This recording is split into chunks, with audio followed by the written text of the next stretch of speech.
கவலைகள் கண்ணீர் எல்லாம் மறைந்து விடும். நன்றி டாடி, நன்றிப்பா. உங்கள் துக்கம் ஆமா, உங்கள் கவலைகள் கண்ணீர் எல்லாம் மறைந்து விடும். பிரியமானவர்களே, உங்கள் யாவருக்கும் அன்பின் வாழ்த்துக்கள். ஆண்டவரும் அருமை இரட்சகருமாகிய இயேசுவின் நாமத்தில் நான் உங்களை வாழ்த்துகிறேன். கர்த்தர் உங்களை ஆசீர்வதிப்பாராக. அன்பானவர்களே, மீண்டும் உங்கள் சந்தோஷத்தை நேர் நிகழ்ச்சியின் மூலமாக உங்களை சந்திப்பது எனக்கு சந்தோஷம். உங்கள் சந்தோஷத்தின் நிகழ்ச்சியை தொடர்ந்து பார்க்குறீங்களா? தொடர்ந்து பாருங்கள். இந்த நிகழ்ச்சி உங்களுக்கு பிடிச்சிருந்தா, இதன் மூலம் நீங்கள் ஆசீர்வதிக்கப்பட்டால் மற்றவர்களுக்கு அறிமுகப்படுத்துங்க, மற்றவர்களை பார்க்க வைங்க. இந்த ஊழியத்தை நேசித்து ஒவ்வொரு நாளும் ஜெபிங்க. அதைத்தான் நாங்கள் உங்கள்கிட்ட எதிர்பார்க்குறோம். அன்பானவர்களே, நமது ஜாய் குட் நியூஸ் தொலைக்காட்சியில் செவ்வாய்க்கிழமை தோறும் இரவு 7:30 மணிக்கு, புதன் காலை 8:30 மணிக்கும், வியாழன் இரவு 8 மணிக்கும், வெள்ளி காலை 6:30 மணிக்கும் உங்கள் சந்தோஷத்தின் நிகழ்ச்சியில் நான் கர்த்தருடைய வார்த்தையை கொடுக்குறேன். பாருங்கள், கேளுங்க, மற்றவர்களுக்கு அறிமுகப்படுத்துங்க, ஜெபிங்க. உங்களுக்காக நாங்கள் எதுக்காக ஜெபிக்க விரும்பினா எங்களை தொடர்பு கொள்ளுங்க.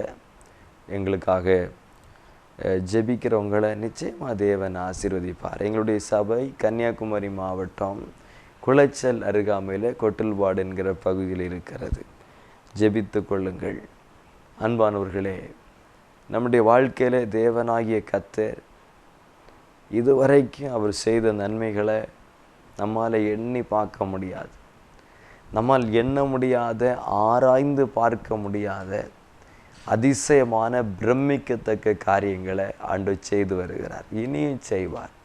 அதனால் சோர்ந்து போகாண்டா. இன்றைக்கு இந்த நிகழ்ச்சியை பார்த்து கொண்டிருக்கிற என் அன்பு தகப்பனே, தாயே, உன்னுடைய வாழ்க்கையில் எனக்கு யாருமே இல்லையே, நான் தனித்து விடப்பட்டிருக்கிறேனே, என் வாழ்க்கை இவ்வளோ வேதனையாக இருக்குதே என்று நீங்கள் அங்கலாய்க்க வேண்டாம். உனக்கு ஆறுதல் கொடுக்க, உங்களுக்கு துணையாக இருக்க, எப்பொழுதும் உங்களை பாதுகாக்க இயேசு இருக்கிறார். நான் தனிமையாக இருக்கிறேனே, எனக்கு ஏதாவது ஆபத்து வந்துடுமோ அப்படின்னு பயப்படுறீங்க. பயப்படாதீங்க. இயேசு சொல்லுகிறார், உங்கள் இருதயம் பயப்படாமலும் கலங்காமலும் இருப்பதாக. நான் இருக்கிறேன்னு இயேசு சொல்லுகிறார். இதை தவிர நமக்கு வேறு என்ன வேண்டும்? இதுக்கு மேலே என்ன தேவை இருக்குது? தைரியமாக இருங்க. இயேசு காத்து கொள்வார். நிச்சயமாக உங்களை நடத்துவார், கைவிட மாட்டார். ஜெபிக்கிறத மட்டும் நிறுத்திடாதீங்க. கர்த்தரை தேடுறதை நிறுத்திடாதீங்க. வேதம் வாசிக்கிறத நிறுத்திடாதீங்க. இந்த வயசான காலத்தில் நீங்கள் ஜெபிக்கிறீங்க, வேதம் வாசிக்கிறீங்க, தேவனை நேசிக்கிறீங்க, அவரை ரொம்ப பிரியப்படுத்துகிறீங்க. உங்களை எப்படி அவர் கைவிடுவார்? என் பிள்ளைகள் கைவிட்டிருக்கலாம், மனுஷங்க கைவிட்டிருக்கலாம். இயேசு நல்லவர், அவர் ரொம்ப ரொம்ப நல்லவர், கைவிடவே மாட்டார். கலங்காதீங்க. உங்களுக்கு தான் இயேசு சொன்னார், நிச்சயமாக ஆசீர்வதிப்பார். அன்பானவர்களே, இன்றைக்கு நான் உங்களுக்கு கொண்டு வந்திருக்கிற செய்தி பயத்தின் ஆவியிலிருந்து விடுதலை. பயப்படுத்துகிற ஒரு ஆவி இருக்கிறது. அது ஒரு அசுத்த ஆவி, மனிதர்களை பயமுறுத்துகிற ஆவி. பல விதங்களில் மனிதர்களை பயமுறுத்துகிறது. மனிதர்கள் பயந்து தங்கள் வாழ்க்கையில் வேதனை அனுபவிக்கிறார்கள். பயம் என்பது ஒரு கொடிய வியாதி. சரீரத்தில் வருகிற வியாதியை நம்ம ஏதாவது செய்து சரியாக்க முயற்சி எடுக்கிறோம். இது மனதில் ஏற்படக்கூடிய ஒரு நோய். பயம் என்பது மன ரீதியாக ஏற்படக்கூடிய ஒரு வியாதி. சிலர் எப்பொழுதுமே பயம், எல்லாவற்றுக்கும் பயம், எதை பார்த்தாலும் பயம். ஐயோ, இந்த பயத்திலிருந்து எனக்கு விடுதலை வேணுமே, பயப்படாமல் வாழணுமே அப்படின்னு விரும்புவாங்க. உங்களுக்கு யார் விடுதலை தருவார்? இயேசு விடுதலை தருவார். பயம் என்பது கொடிய வேதனையை கொடுக்கும். தனிமையாக ஒரு இடத்துக்கு போக முடியாது. மன நிம்மதியாக சொந்த வீட்டில் கூட சிலருக்கு வாழ முடியாது. வீட்டில் ஹாலில் இருந்து கிச்சனு கூட தனியாக போக சிலர் பயப்படுவாங்க. அது ஒரு பயத்தின் ஆவி. பயத்தின் ஆவியினால் ஏற்படுகிற பாதிப்பு. பெரிய வீடு இருக்கும், எல்லா வசதி இருக்கும், ஆனால் வீட்டில் இருக்க பிடிக்காது, ஒரு பயம். வீட்டில் இருந்தாலே ஒரு பயம், வெளியே போனால் பிரச்சனை இல்லை, வீட்டில் வந்தால் ஒரு பயம். அது பயத்தின் ஆவியின் வேலை. அது ஒரு கட்டப்பட்ட நிலைமை. பலர் அதில் அகப்பட்டிருக்கிறார்கள்.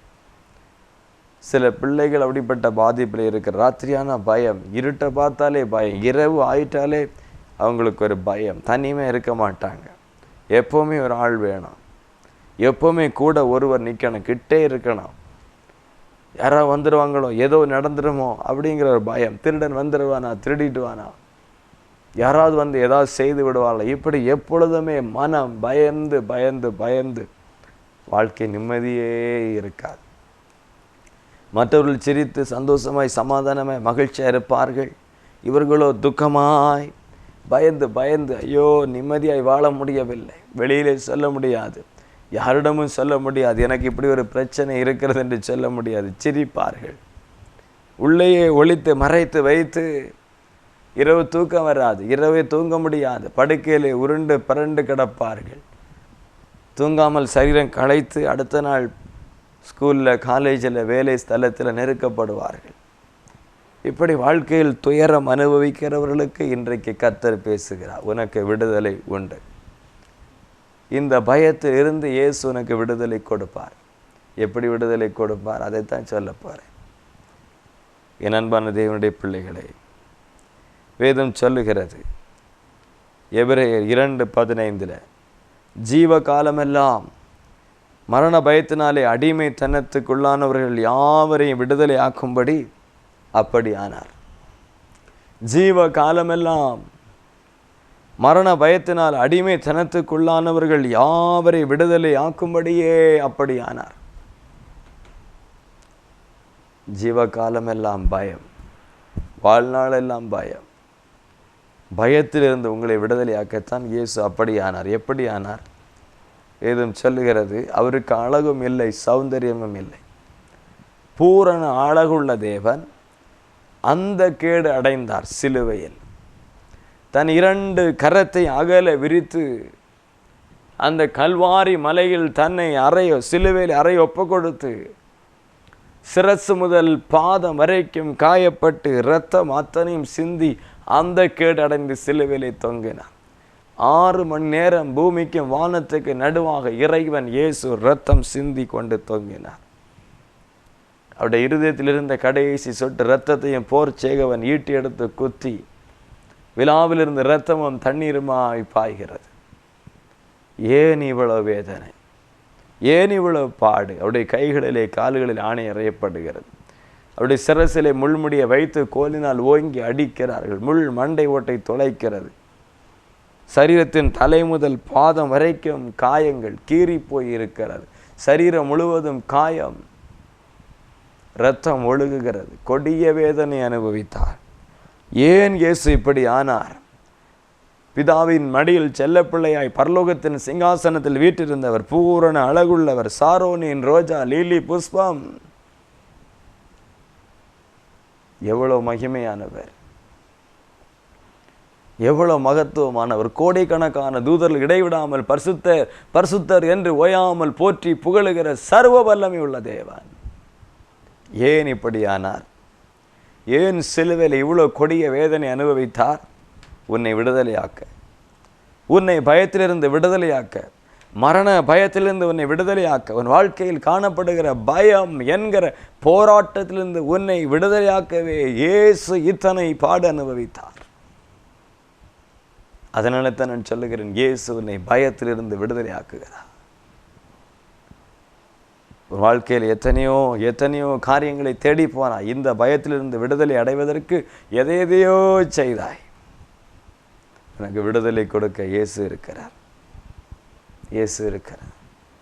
ஒரு சகோதரனை அறிவேன், அவருக்கு இரவானால் பயம், தனிமையாக வீட்டில் இருக்க மாட்டார். எப்பொழுதும் மனைவி பிள்ளைகளோடு இருப்பார். அந்த பயத்தை போக்கவே மதுபானத்தை குடித்து அந்த போதையிலேயே தூங்குவார். நடு இரவு நேரம் போதை தெளிந்து எழும்பி விட்டால் ஐயோ அவருடைய பாடு வேதனை. அவரால் ஒரு நிமிடம் கூட இருக்க முடியாது. எங்கே சுகத்தில் போய் முட்டலாம் என்று அலை மோதுவார். அவ்வளோ பயம். அந்த பயத்தின் ஆவி அவரை அப்படி அடிமையாக்கி வைத்திருந்தது. நான் உன்னை கொலை செய்து விடுவேன், ஒன்றை கொன்று விடுவேன் என்கிற எண்ணம் அவருடைய இருதயத்தில் வந்து கொண்டே இருக்கும். அந்த அசுத்த ஆவி, பயத்தின் ஆவி அது. ஆனால் பிசாசு கொலை செய்ய முடியுமா? முடியாது. அவன் பொய்யன், பொய்யனும் பொய்க்கு பிதாவுமா இருக்கிறான். ஏமாற்றுகிறான், பயமுறுத்துகிறான். அவனால் பயமுறுத்த மட்டும்தான் முடியும்.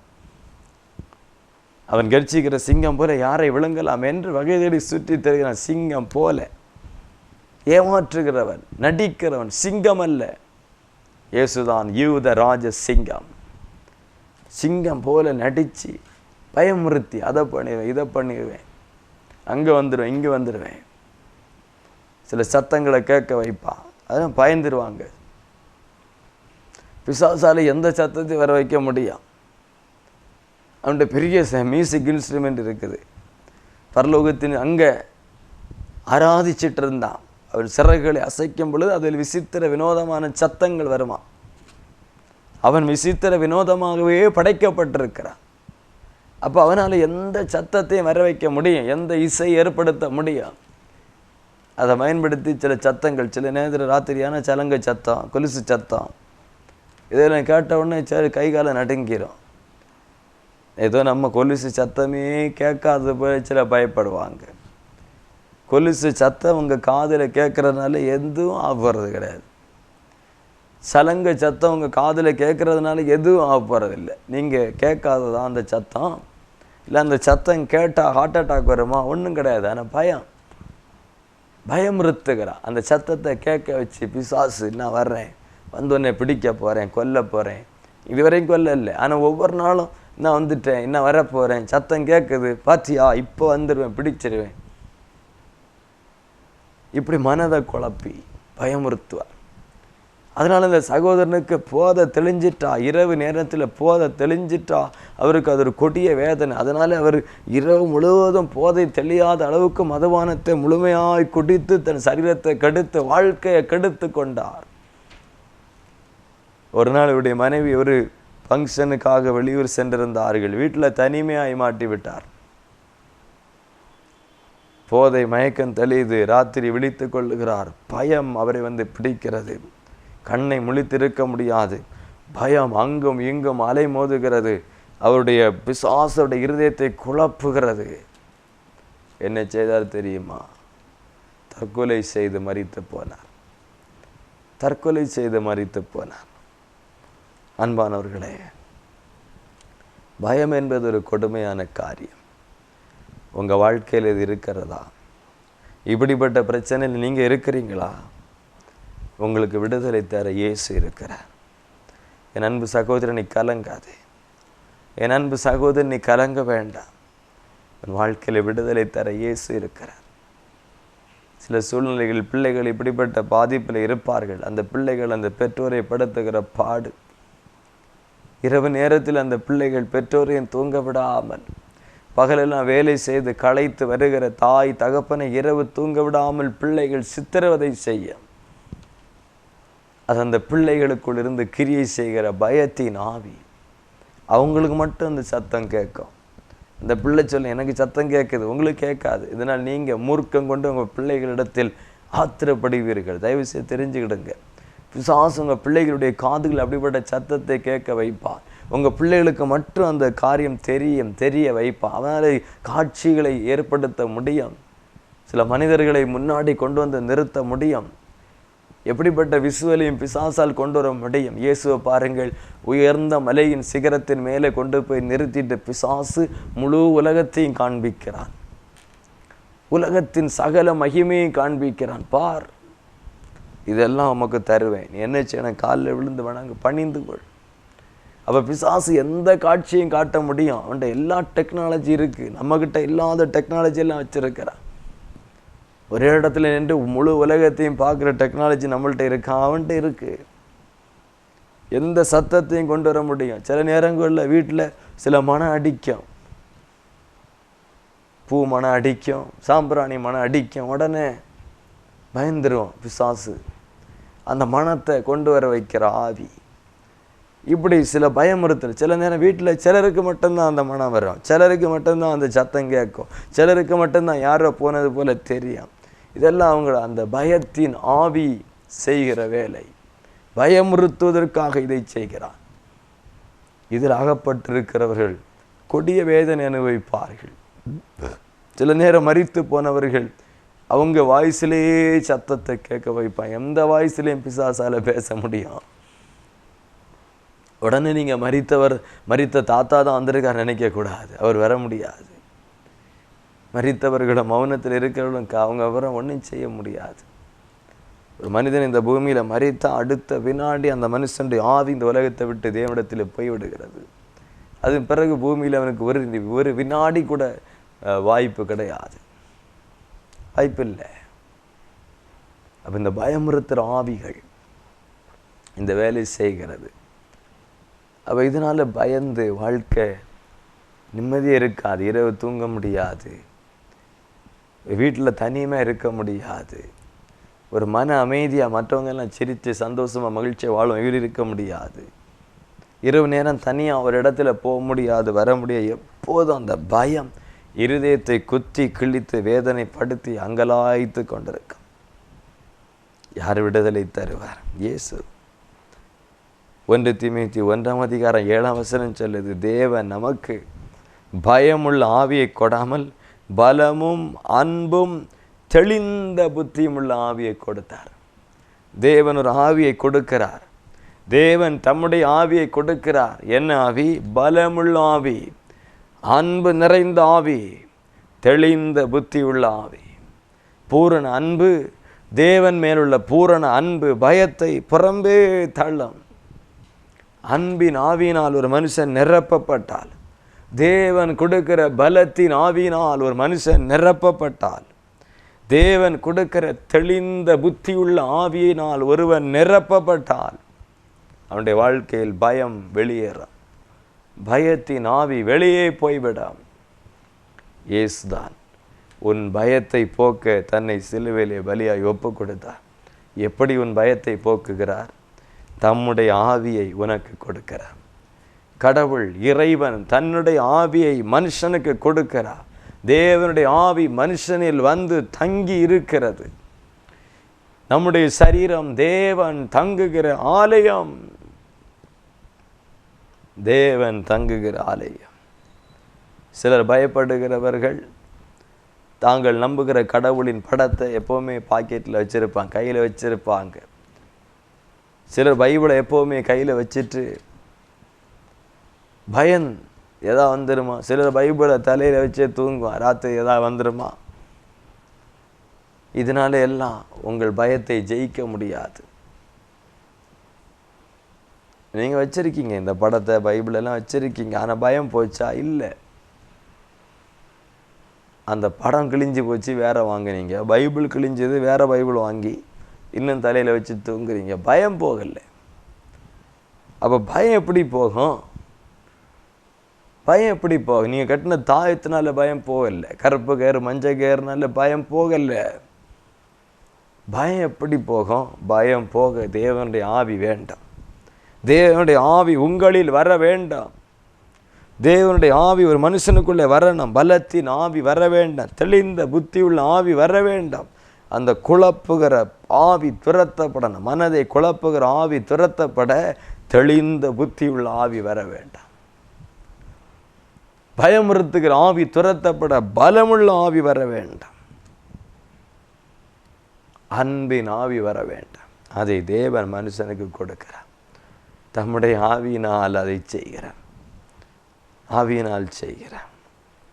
ஆம் பிரியமானவர்களே, ரோமர் 8:15 சொல்லுகிறது, திரும்பவும் பயப்படுகிறதற்கு நீங்கள் அடிமைத்தனத்தின் ஆவியை பெறாமல் அவரை அப்பா பிதாவே என்று அழைக்கிற புத்திர சுவிகாரத்தின் ஆவியை பெற்றீர்கள். அப்பா பிதாவே என்று அவரை கூப்பிடுகிற புத்திர சுவிகாரத்தின் ஆவியை பெற்றால்தான் இந்த பயத்திலிருந்து விடுதலை பெற முடியும். மரண பயத்தினால் போராடுறீங்களா? பிசாசினால் வருகிற பயத்தினால் போராடுறீங்களா? சிலர் மனிதர்களை பார்த்து பயப்படுவார்கள். மனிதர்களால் வருகிற பயம், சில சூழ்நிலைகளை பார்த்து பயப்படுவார்கள், தைரியமாக இருப்பார்கள். சில பிரச்சனைகள் வந்தவுடனே அந்த சூழ்நிலைகளை பார்த்ததும் பயம் வந்துவிடும். இயேசுவின் சீடர்கள் படகிலே பிரயாணம் பண்ணும்போது திடீர்னு கொந்தளிப்பு, புயல் வருகிறது. அதுவரை தைரியமாக தான் இருந்தாங்க, விசுவாசமாக தான் இருந்தாங்க. அந்த கொந்தளிப்பை பார்த்த உடனே அலை பொங்கி எழும்பி வருகிறது. பல முயற்சி எடுத்து போராடினாங்க. இப்போது கடைசியாக இயேசுவை போய் தட்டி எழுப்புறாங்க. அவர் பின்னாடி தலையணை வச்சு நித்திரையாக இருந்தார் என்று வேதம் சொல்லுகிறது. ஐயரே, நாங்கள் மடிந்து போகிறோம், உமக்கு கவலை இல்லையா? இப்போ அவர் கேட்டார், அற்ப விசுவாசிகளை, ஏன் பயப்பட்டீங்க? இதை பார்த்து ஏன் பயந்தீங்க? இந்த கடலையும் காற்றையும் பார்த்து ஏன் பயந்தீங்க? ஏன் உங்களுக்கு விசுவாசம் இல்லாமல் போயிடுச்சு? காற்றை பார்த்து கடலை பார்த்து இறையாதை அமைதலாயிரு என்று சொன்னார். அவ்வளோதான், காற்று அமைதலாகிவிட்டது. சில சூழ்நிலைகள் பயத்தை கொண்டு வரும். சூழ்நிலை கொஞ்சம் மாறினோடனே சில பயப்படுவாங்க. யோபு 3:25 யோபு சொல்லுகிறதை பாருங்கள். நான் பயந்த காரியம் எனக்கு வந்தது. ஒரு தேவ பிள்ளை எதுக்காக பயப்போ? இப்படி வந்துடுமோ, இப்படி வந்துடுமோ, இப்படி நடந்துடுமோ, அப்படி பயந்தா அப்படியே வந்துடும். லேசாக தொண்டை வலிக்கிற மாதிரி இருக்குது, காய்ச்சல் வந்துடுமோ அப்படின்னு பயந்தீங்கன்னா வந்துடும் காய்ச்சல். இது அந்த வியாதியாக இருக்குமோ, இதுவாக இருக்குமோ, அப்படி வந்துடுமோ, இப்படி வந்துடுமோ, பயப்படாதீங்க. நீங்கள் பயந்தா அப்படியே நடந்துடும். நீதிமான் சிங்கத்தை போல தைரியமாக இருப்பான் என்று வேதம் சொல்லுகிறது. நீதிமொழிகள் 28:1 நீதிமான் சிங்கத்தை போல தைரியமாக இருப்பான், தைரியமாக இருப்பான். சங்கீதக்காரன் சொல்லி, நான் மரண இருளின் பள்ளத்தாக்கில் நடந்தாலும் பொல்லாப்புக்கு பயப்பட மாட்டேன். ஏன்? என் தேவன் என்னோடு இருக்கிறார். நான் பயப்பட மாட்டேன், என் தேவன் என்னோடு கூட இருக்கிறார். வெளிப்படுத்தல் 21:8 சொல்லுகிறது, பயப்படுகிறவர்களும் அவிசுவாசிகளும் அக்கினியும் கந்தகம் எரிகிற கடல், 2ஆம் மரணம், வேதனையான இடத்துக்கு போகிறாங்க. மனுஷனை பார்த்து பயப்படாதீங்க. மனுஷனுக்கு பயப்படுகிற பயம் உங்களுக்கு கண்ணியாக மாறும்னு நீதிமொழிகள் 29:25 சொல்லுகிறது. சில மனிதர்களை பார்த்தா பயப்படுவாங்க, சில மனிதர்களுடைய கிரியைகளை பார்த்து பயப்படுவாங்க. சிலர் பிசாசை பார்த்து பயம், அசுத்த ஆவிகளுடைய கிரியைகளை பார்த்து பயம். பயம் வேண்டாம். பயத்திலிருந்து விடுதலை பெற்றுக்கொள்ள ஒரு வழி, தேவனுடைய ஆவியை பெற வேண்டும். எப்படி தேவனுடைய ஆவியை பெறுவது? தேவனுடைய ஆவியை பெற்றுக்கொள்ள என்ன செய்ய வேண்டும்? வேதம் என்ன சொல்லுகிறது? அப்போஸ்தலர் 2:38 சொல்லுகிறது. பேதுரு அவளை நோக்கி, நீங்கள் மனம் திரும்பி ஒவ்வொருவரும் பாவ மன்னிப்புக்கென்று இயேசு கிறிஸ்துவின் நாமத்தினால் ஞானஸ்தானம் பெற்றுக்கொள்ளுங்கள், அப்பொழுது பரிசுத்த ஆவியின் வரத்தை பெற்றுவீர்கள். எப்படி பரிசுத்த ஆவியை பெற்றுக்கொள்வது? முதல்ல மனம் திரும்பு, பாவத்தை விட்டு மனம் திரும்பி இயேசுவின் சொந்த இரட்சகராக ஏற்றுக்கொள். தண்ணீரில் மூழ்கி பிதா குமாரன் பரிசுத்த ஆவியின் நாமத்தில் ஞானஸ்தானம் பெற்றுக்கொள். அப்பொழுது தேவ ஆவியினால் நீ நிரப்பப்படுவாய், பரிசுத்த ஆவியினால் நிரப்பப்படுவாய். அந்த ஆவியான உள்ளே வரும் பொழுது, பலத்தின் ஆவியான உள்ளே வரும் பொழுது பயத்தின் ஆவி ஓடும். தெளிந்த புத்தி ஞானம் உள்ள ஆவி உள்ளே வரும் பொழுது குழப்புகிற ஆவி துரத்தப்படும். ஆவியான உள்ளே வரும் பொழுது அப்பா பிதாவே என்று அழைக்கிற புத்திர சுவிகாரத்தின் ஆவி வரும் பொழுது பயம், மரண பயம் ஓடிவிடும். தேவனுடைய ஆவியை பெறும் பொழுது உன் வாழ்க்கையில் பயம் நீங்கும். பரிசுத்த ஆவியினால் நிரம்பும் பொழுது பயம் உன்னை விட்டு ஓடும், தைரியம் வரும். பேதுரு என்கிற மனுஷனை பாருங்கள், சேவல் கூவுகிறதுக்கு முன்பே 3 தரம் இயேசுவை மறுதலித்தார். அவர் தெரியுமா? இல்லை, தெரியவாது. உன் பேச்சு அவரோடு இருந்தது போல இருக்குதே? இல்லை, சத்தியமாக தெரியாதியா? இல்லை, உன்னை பார்த்தா அவரோடு இருக்கிறவனை போல இருக்கிறது. சபித்தான். அவர் எனக்கு யாரென்றே தெரியாது, சபித்த சத்தியம் பண்ணினான், அவருக்கு எனக்கு சம்பந்தமே இல்லை என்று சொன்னான். மனுஷனை பார்த்து பயந்து தேவனை மறுதலித்தான். இன்றைக்கு தைரியமாக எழும்பி நின்று பிரசங்கம் பண்ணுகிறான். சிறைச்சாலையில் உள் காவல் அறையில் தொழுவ மரத்தில் மாட்டப்பட்டிருக்கு. நேரம் விடிஞ்சா தலையை வெட்டுவானா இல்லை சிலுவையில் அறைவாங்களா தெரியாது. பேதுரு என்ன செய்கிறார்? நல்லா தூங்கிட்டு இருக்கிறார். தேவதூதன் வந்து விழாவில் தட்டி எழுப்புகிறான், எழும்பு பேதுருவே. அந்த அளவுக்கு தூக்கம். யாரால எப்படி தூங்க முடியும்? நேரம் விடிஞ்சா தலையை வாள் எடுத்து அறுக்க போறானான்னு தெரியாது, சிலுவையில் அடித்து கொலை செய்ய போறான்னு தெரியாது. இந்த ராத்திரி ஒரு மனுஷன் தூங்கி கிடக்கிறான். எவ்வளவு தைரியம் இருக்கணும், எவ்வளவு நெஞ்சு உரப்பு இருக்கணும் ஒரு மனுஷனுக்கு அந்த ராத்திரி உடங்கணும்னா. நேரம் விடிஞ்சா கொலை சாவு, நல்ல சுகமாக தூங்குறான்னா எவ்வளவு தைரியம் எங்கேருந்து வந்துச்சு? இந்த பயந்தாங்கொள்ளி பேதுருக்கு இவ்வளவு தைரியம். பெந்தைகோஸ்து நாளில் மேல் வீட்டு அறையில் பரிசுத்த ஆவியானவர் வந்து இறங்கினார். பரிசுத்த ஆவியானவர் அந்த மனுஷனை நிரப்பினார். தேவனுடைய ஆவி ஒரு மனுஷனுக்குள் வரும் பொழுது தைரியம் வந்துவிடும், பயம் ஓடி போய்விடும், ஓடி போய்விடும். இயேசு தைரியத்தை கொடுக்கிற தேவன். இன்றைக்கு உங்களுக்கு நான் டிவியில் பிரசங்கம் பண்ணுகிறேன். நான் ஒரு நாள் ஒரு நபருடைய முகத்தை பார்த்து பேச பயப்படுவேன். 4 பேர் ஒரு இடத்துல நின்று அதில் போக மாட்டேன். என் வீட்டுக்கு யாராவது வந்தால் நான் ஒழித்து கொள்வேன், அவன் முகத்தையே பார்க்க மாட்டேன். அவ்வளோ பயப்படுகிறவன். ஆனால் தேவன் என்னை நிரப்பினார், அவருடைய ஆவியினால் நிரப்பினார், அவருடைய பரிசுத்த ஆவியினால் நிரப்பினார். இன்றைக்கு ஆயிரக்கணக்கான ஜனங்களுக்கு முன்பதாக நின்று நான் தைரியமாய் பேசுகிறேன். தேவ ஆவி ஒரு மனுஷனுக்குள் வந்தால் அவன் தைரியசாலியாய் மாறுகிறான். அவனுடைய பயம் போய்விடும். எந்த ஆவி அவனை பயமுறுத்த முடியாது, எந்த சத்தத்தை காட்டி பயமுறுத்த முடியாது, எந்த காட்சியை காண்பித்து பயமுறுத்த முடியாது. என் அன்பு சகோதரா, என் அன்பு சகோதரி, உன் பிரச்சனைக்கு தீர்வு உண்டு. எந்த சைக்காட்டிஸ்ட் நீ போனாலும் உனக்கு விடுதலை இல்லை, எந்த மருந்து வாங்கினால் விடுதலை. உனக்கு அவர்கள் கொடுக்கிற மருந்து தூக்க மருந்து. அதை சாப்பிட்டு தூங்க வைப்பார்கள். கொஞ்ச காலத்தில் உன் மூளை நரம்பு மண்டலம் பாதிக்கப்பட்டு விடும். உனக்கு நிரந்தரமாய் இலவசமாய் அற்புதமான விடுதலை தருகிற இயேசு இருக்கிறார். அவரை நம்பு. இயேசு தம்முடைய ஆவியினால் உன்னை நிரப்பி, தம்முடைய வல்லமையினால் உன்னை நிரப்பி உன்னை பயத்திலிருந்து விடுதலை ஆக்குவார். நீ பயத்திலிருந்து விடுதலை பெற்றுக்கொள்ள ஒரே வழி இயேசு மாத்திரமே. ஜெபிப்போமா?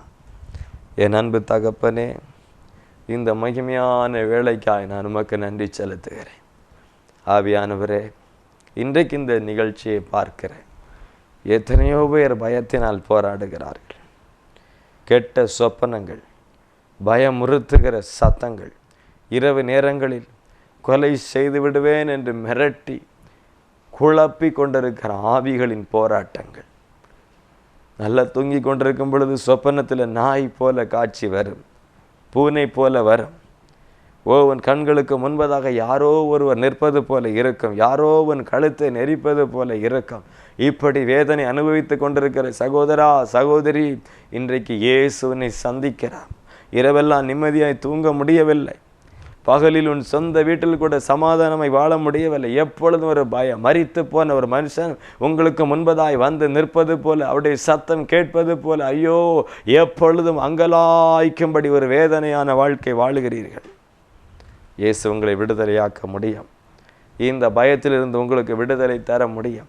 தேவன் தம்முடைய ஆவியினால் உங்களை நிரப்பினால், தேவ ஆவியானவர் உங்களுக்குள் வந்தால் இந்த பயத்திலிருந்து உங்களுக்கு விடுதலை கிடைக்கும். இன்றைக்கு ஒப்புக்கொடுங்கள், கண்களை மூடுங்கள், நீங்கள் எங்கிருந்தாலும் ஜெபியுங்கள். இயேசுவே என்று கூப்பிடுங்கள், அந்த பெயரை சொல்லுங்கள். இயேசு ராஜா, ஏசையா என்று கூப்பிடுங்கள். இப்பொழுது அவர் தம்முடைய வல்லமை உள்ள கரத்தினால் உங்களை தொடுகிறார், தம்முடைய ஆவியினால் நிரப்புகிறார். உன் இருதயத்துக்குள் அன்பின் ஆவியை ஊற்றுகிறார், பலத்தின் ஆவியை ஊற்றுகிறார், ஞானத்தின் ஆவி உன் இருதயத்தை நிரப்புகிறது, பயமுள்ள ஆவி ஓடுகிறது. அன்பும் தெளிந்த புத்தியும் உள்ள ஆவியினால் உன்னை இயேசு நிரப்புகிறார். நன்றி, நன்றி, நன்றி தகப்பனே. உம்முடைய பிரசன்னத்துக்காய் நன்றி.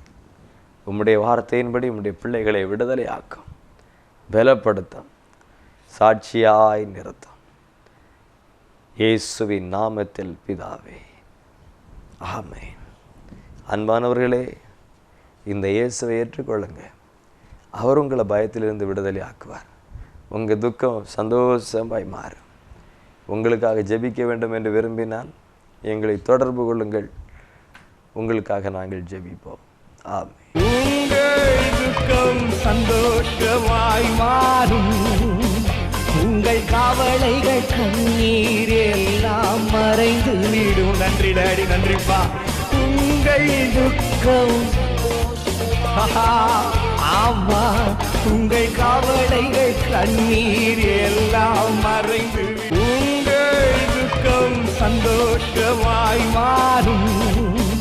உங்கள் கவலைகள் கண்ணீர் எல்லாம் மறைந்து விடும். நன்றி டாடி, நன்றிப்பா.